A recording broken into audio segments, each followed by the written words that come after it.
laws which cannot be broken, laws which, when you break them, there are consequences, and laws which apply to everybody. It doesn't matter what religion you are. It doesn't matter whether you believe there's a God or not. Spiritual laws will always apply to you as long as you're a human being. Now, what I'm about to discuss in this video will shock you to your very bones. And indeed, I have very major regrets. And my regrets are, I wish I knew this when I was a young boy. Oh, how I wish I knew the consequences of breaking this particular spiritual law.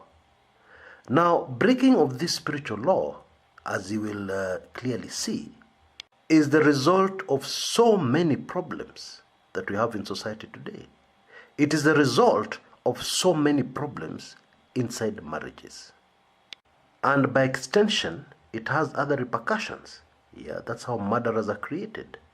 That is how serial murderers, some of them who even murder children, are created. Yeah, and it all stems from the breakage of this simple spiritual law. So let's get down to it. And where this spiritual law is concerned, I shall focus on only two areas. And that is your wealth and prosperity and your marriage. What breaking this spiritual law does to those two. Now, before I tell you what this spiritual law is, let me illustrate what we're doing here even further. And this is something that has happened to me, but I'm sure has happened to very many people.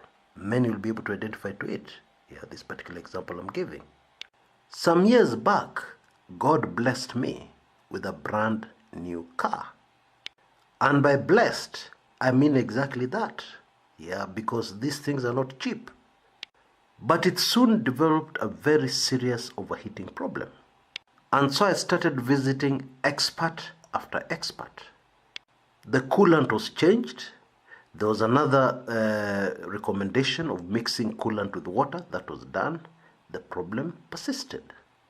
And by the way, I was not getting this advice from Juakali mechanics. I was getting it from experts. People who understood car engines very well. They had worked with car engines for decades. After many months of frustrations, I finally got the solution from a very dirty old Juakali garage. Yeah, from a Juakali mechanic. And the Juakali mechanic was a very young man. Yeah, not very experienced. And the only reason he managed to solve this problem for me, this nagging problem that had defeated all the experts, was just one. That reason was that he knew, he understood the manufacturer's secret. He read it on the internet. Now, I know we are not all motor vehicle engineers, so I'll keep it very simple. In fact, I'll oversimplify it. This car had a safety feature designed for the Western world, Western Europe, where in certain times of the year, it freezes. Now, this small gadget, very small, almost the size of a pin, yeah, was designed to protect the car cooling system when it got very cold. This would cause the car to work very well in Europe, extremely well, perfectly. However, when you brought the same vehicle to Africa, hot climate, there's no snow, there's no freezing, that particular small instrument just went haywire. It got confused. And so all this person did, all this young person did, was to remove that very tiny small thing from the engine. Problem solved. The problem that had defeated professors in engineering. That problem was solved by a very young Juakali mechanic who didn't go very far in school. And the only reason he did it, I just want to emphasize this for our purposes here, was because he understood the manufacturer's secret. And so, you want to solve your financial problems, you want to solve your marriage problems, The problem is a very small gadget, the size of a pin. Yeah? And to discover where that gadget is and how to remove it so that you're financially successful and so that your marriage changes forever, you have to refer back to the manufacturer's manual. Period. So let's go to this spiritual law. Actually, this spiritual law is so important. It's within the 10 commandments. Number 7, you must not commit adultery. Now, that commandment can be found in the manufacturer's handbook, the Holy Bible. And let me just warn you in advance, I'm not talking religion here. I'm not preaching. I'm talking about spiritual laws. Spiritual laws that have consequences in your life. Spiritual laws that destroy you. Yeah, that's all. I'm not interested in knowing what denomination you are, what religion you belong to. That will not help you, and that will not help me. So, what are the consequences of breaking this spiritual law? Let's go into that, and you're going to be shocked. In the manufacturer's handbook, Numbers 24 and Numbers 25, there's a story of a man called Balaam, a man who was an expert at cursing people. His curses worked.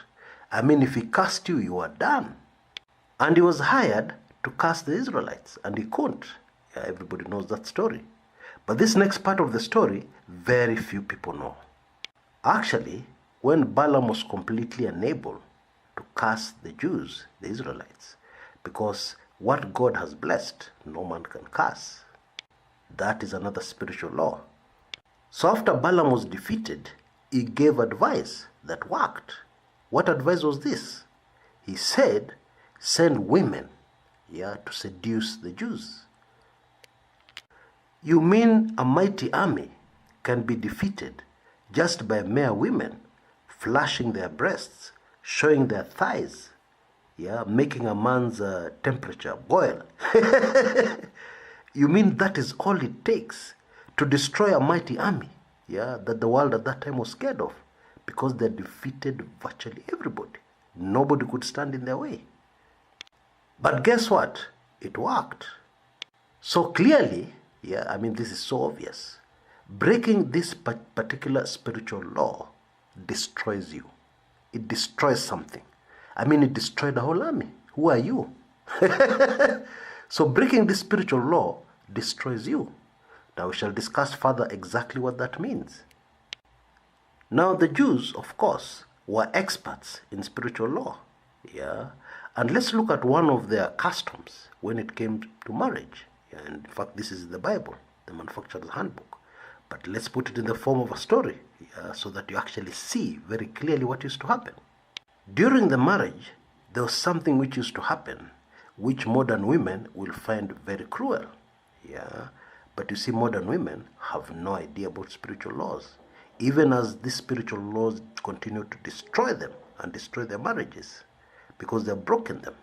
Before the marriage could be celebrated, before the wedding could be celebrated, it had to be consummated. Now, let's not assume. Let's define what this word means. And this is what it means. This will amaze you.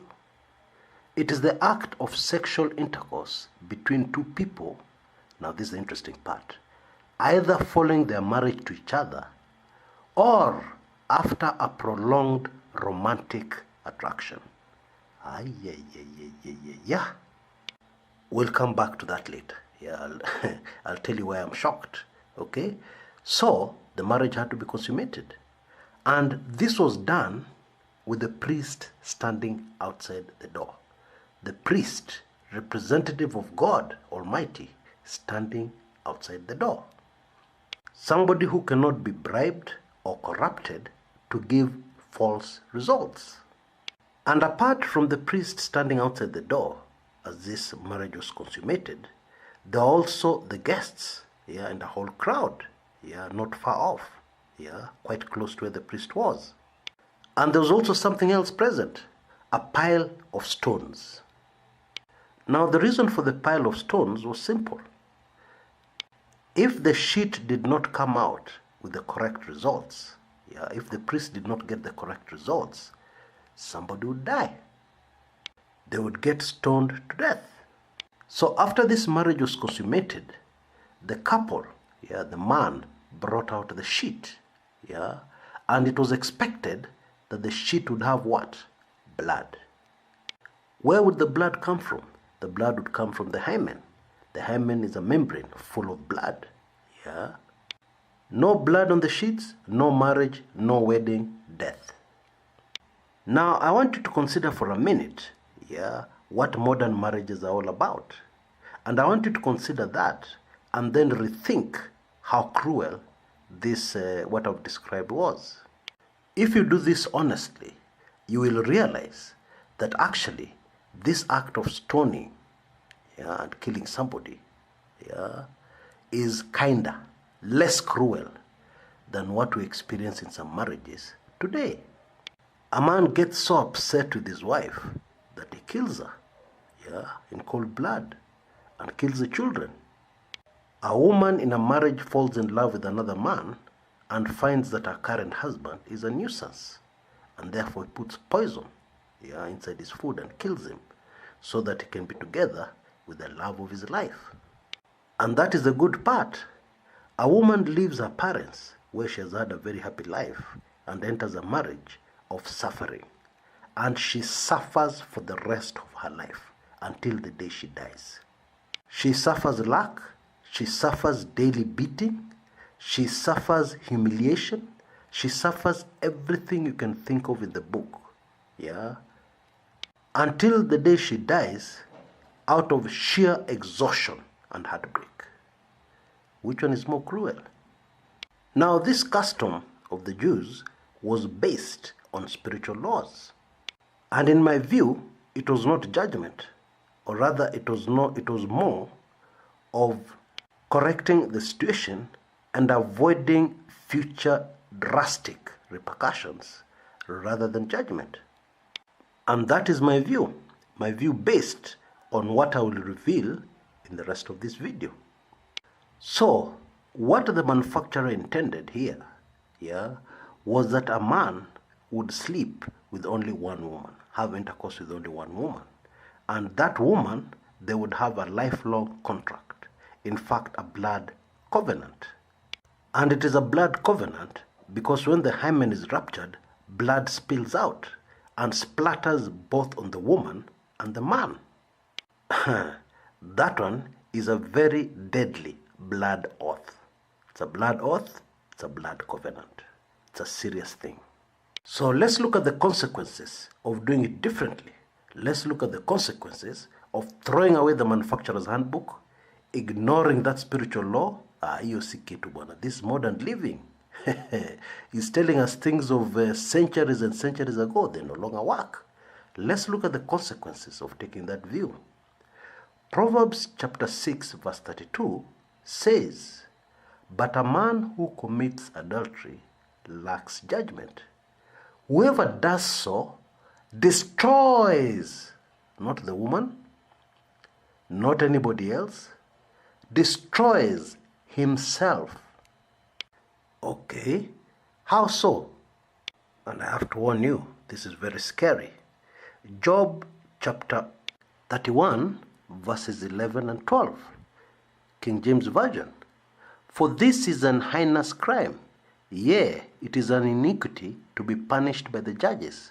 For it is a fire that consumeth to destruction, and would root out all mine increase." Let's read a simpler version of the Bible. "For lust is a shameful sin, a crime that should be punished. It is a fire that burns all the way to hell. It would wipe out everything I own." What? That is a financial repercussion, a financial consequence of breaking the spiritual law. I mean, this is serious. It touches on your money and my money. And not only does it hinder you from making enough money or even becoming rich, it can wipe out everything that you already own. Meaning that you're a rich man already, it can be wiped out as a result of breaking this spiritual law. That's what those verses say very clearly. Now, let's look at our modern life, and see if this thing is still relevant. But maybe before I do that, I should talk about the Roman Empire. Now, I'm not an expert in history, but I've heard very many people say, and I've read in very many places without really looking for it. You know, you're just reading and you come across something. I have come across this so many times, whereby it is said the Roman Empire was brought down by immorality. So before I made this video, I went online and researched what it really used to go on in the Roman Empire, and I was shocked. An emperor fell in love with a boy, a young boy. So what did he do? He castrated the boy, and married him. There was another emperor who used to organize for many people, to have sex while he watched, orgies that he could view, so as to get excited. Some used to sleep with their mothers and their sisters. That was normal. I mean, sleeping with your mother, that's disgusting. Going back to the source, so to speak. Gosh. Or your sister, your own blood and flesh. Yet another emperor turned his palace into a brothel to raise funds, to make money. There's a lot of money in sex. And it didn't start yesterday, it seems. So the Roman Empire came down, and the Roman Empire ruled the world. Even when Jesus was born, they were rulers of the world. They were the superpower of the world. This superpower was not brought down because of inferior military tactics or anything else. It was brought down because of immorality.